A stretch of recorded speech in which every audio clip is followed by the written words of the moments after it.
Excellencies, distinguished guests, I would like to make a few remarks at the opening of the Kyoto Congress Youth Forum. I would like to express my heartfelt gratitude for having the opportunity to host the Kyoto Congress Youth Forum.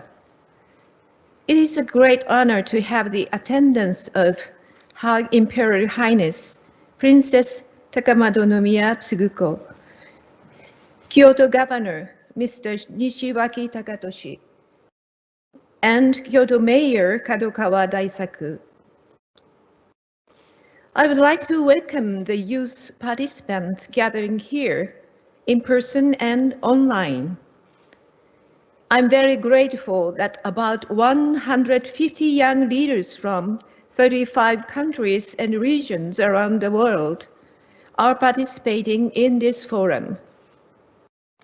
The overall theme of the Kyoto Congress Youth Forum is youth engagement for our safe and secure society towards achieving the SDGs. What kind of society do you want to live in? What is a peaceful and just society as described in the Goal 16 of the SDGs? You may not think about these questions in your everyday life, but a society based on the rule of law and human rights cannot be taken for granted. Now, let me tell you one story where a voice of one young person changed the Japanese society. There is an organization called BBS, Big Brothers and Sisters Movement in Japan. You may see some of its members among the participants today. BBS is a volunteer organization of young people who are supporting juveniles under probation or having difficulties in their lives. This movement originally started in the United States more than 100 years ago. In Japan, it started with a letter from a Kyoto University student who appealed for the support of orphans after the World War II. One student's voice changed the society.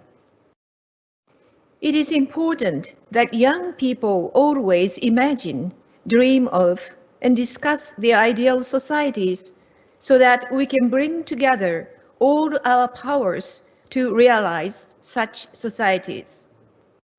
I hope that you will find what the youth can do as stakeholders for the SDGs through this forum, and raise your voices to transform our societies.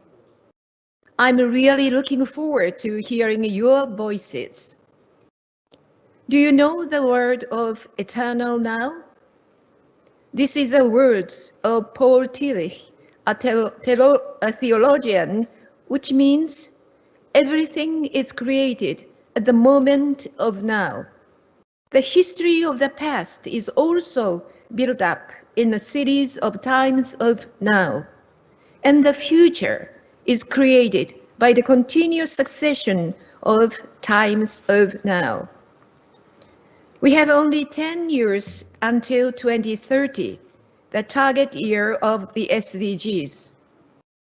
It is very important now to provide young people with opportunities where they can realize their potentials to the fullest extent possible. You are the future after 2030.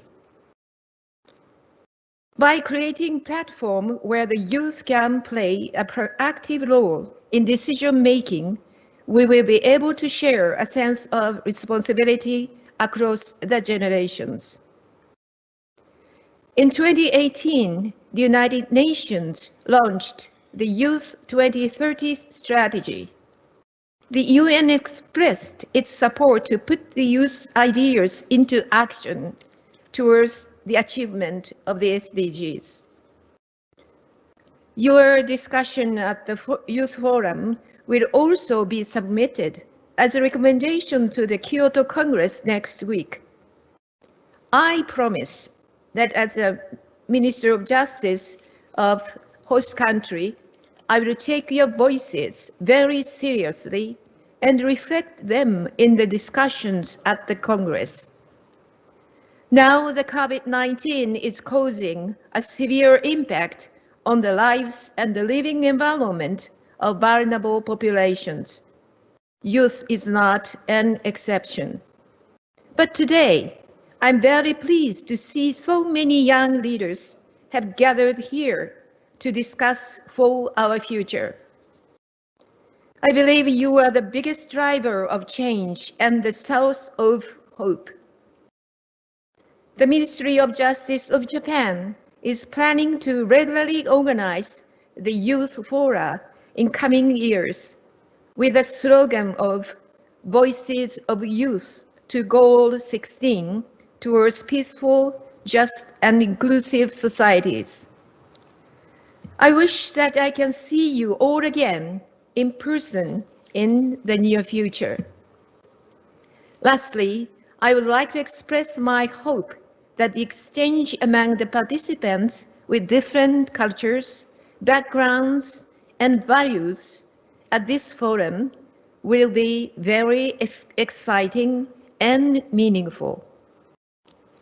Thank you very much. Thank you very much, Your Excellency.